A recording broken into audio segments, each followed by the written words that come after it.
সেলিম আহমেদের নাম কাটার জন্য অ্যাপ্লাই করেছে এবং এই সিগনেচার সেলিম আহমেদ বলছে সেলিম আহমেদের নয়, অ্যাপ্লিকেন্ট খুদ না করছে তার সই এটা নয়। এখন যদি আমি এটা কোনোভাবে ভেরিফাই করি আর এই অ্যাপ্লিকেন্ট যদি মামলা করে সবার আগে চাকরি যাবে আমার সেফটিটা তো আমাকে দেখতে হবে।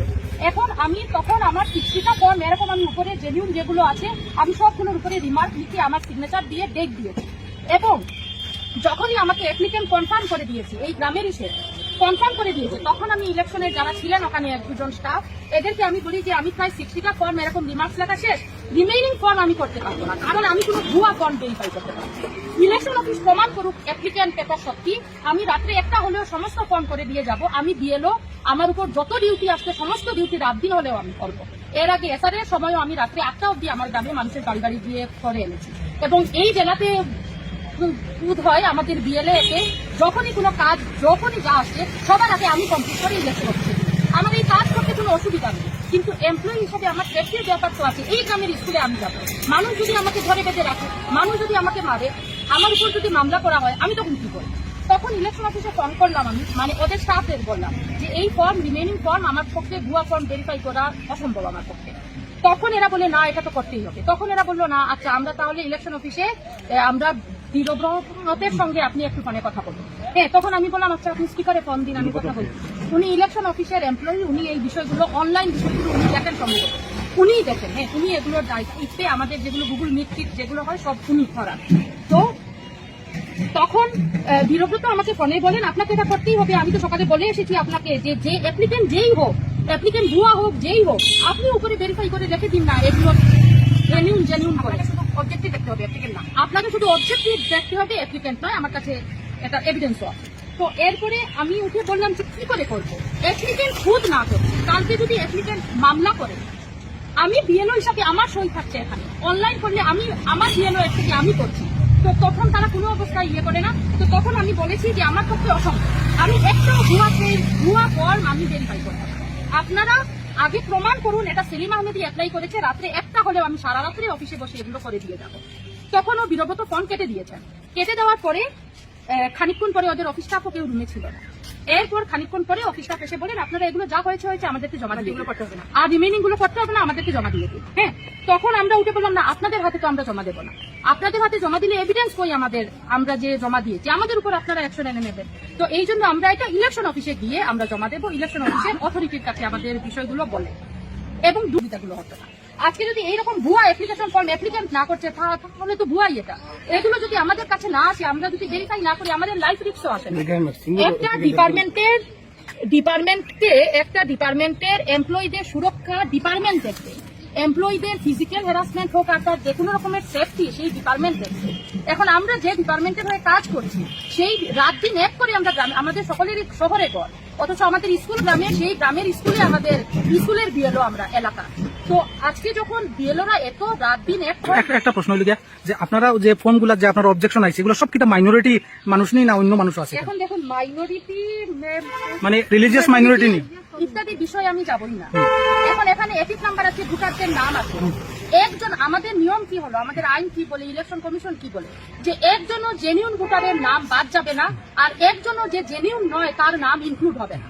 এখন আমাদেরকে যে ফর্ম দেওয়া হয় কোইন্সিডেন্টলি প্রত্যেকজন মানুষ জেনিউন ভোটার, সে ছেলে হতে পারে, মেয়ে হতে পারে, মুসলিম হতে পারে, থার্ড জেন্ডার হতে পারে, যে কেউ হতে পারে, কিন্তু সমস্ত মানুষ জেনিউন ভোটার এই অর্থে যে হাউস টু হাউস ভেরিফিকেশনে যাওয়ার পর যে স্টেটমেন্ট আমাদের দেওয়া হয়েছিল তাদের হোল্ডিং নাম্বার আর নামের এগেইনস্টে তাদের সিগনেচার আছে মানে এই মানুষ এই গ্রামে এই ঘরে এই হোল্ডিং নাম্বারে আছে।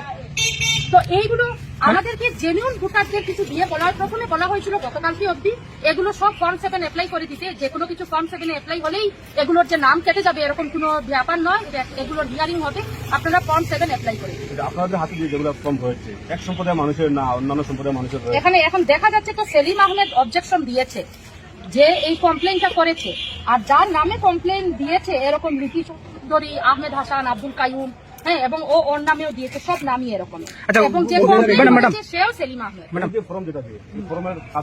এই ফর্মের কাজ হলো অফলাইনের ফর্ম 7, মানে ফর্ম 7 এ অ্যাপ্লাই, মানে আমি অবজেকশন করলাম এই মানুষ এই এলাকাতে থাকে না, এখন এটার কাজ হলো গিয়ে ভেরিফাই করা এবং ভেরিফাই করে যেটা ঠিক এটা অ্যাপ্লাই করা। কিন্তু এখন বড় বিষয়টা যেটা হলো সব থেকে সন্দেহ আমাদের যেটাতে লিখেছে যে আমাদের এই একজন মানুষ 133টা ফর্ম অ্যাপ্লাই করছে এবং সে বলছে যে সে অ্যাপ্লাই করেই একজন মানুষ 133 ফর্ম অ্যাপ্লাই মানে আপনাদের হিসাবে সব জেনুইন মানুষ এগুলো। মানে আমাদের হিসাবে নয়, অ্যাকর্ডিং টু কাগজ, অ্যাকর্ডিং টু ইলেকশন কমিশনের 2002 এর লিস্ট, সমস্ত লিস্ট, খসড়া লিস্ট এবং হাউস টু হাউস ভেরিফিকেশনের সময়ে যে স্টেটমেন্ট আমাদেরকে দেওয়া হয়েছিল, যেখানে মানুষের সিগনেচার আমরা এনেছি, সেখানেও মানুষের সই দেওয়া।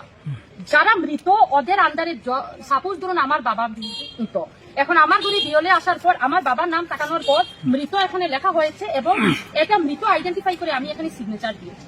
শিফটেড যারা বিয়ের পরে চলে গেছে হাজবেন্ডের বাড়িতে, ছিল এরকম আচ্ছা ম্যাডাম, এত ফর্মের মধ্যে আপনার কমপ্লেইনার একজন নাকি? কমপ্লেইনার একজন। বললে ওই এই কোশ্চেনটা তো ম্যাটার ম্যাডাম, কমপ্লেইনার বলছে সে কমপ্লেইন করেনি, এখন এ বলছে মামলা করে। ম্যাডাম, গতকালকে বিভিন্ন পলিটিক্যাল পার্টি ডিসি মহোদয়ের কাছে এই বস্তুটার উপরে নিয়ে প্রশ্ন উঠাইছে।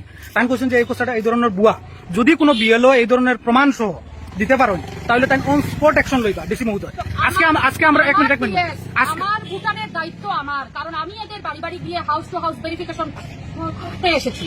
আমার ভুটারের যতটা ফর্ম এখানে আছে প্রত্যেকটা ভুটার হলো গিয়ে জেনুইন ভুটার, এবং যে অ্যাপ্লিকেন্ট সেলিম আহমেদ, আপনারা এখন সেলিম আহমেদকে ফোন করুন, ও অ্যাপ্লাই করেনি, ও বলছে আমাকে হুমকি দিচ্ছে, আমাকে আমার উপর, ও ম্যাডামের নাই স্যারেরও সেম ইস্যু, এফআইআর দেবে, মামলা করবে আমার উপরে। হ্যাঁ, তখন আমি একজন এমপ্লয়ি হিসাবে কি করবো?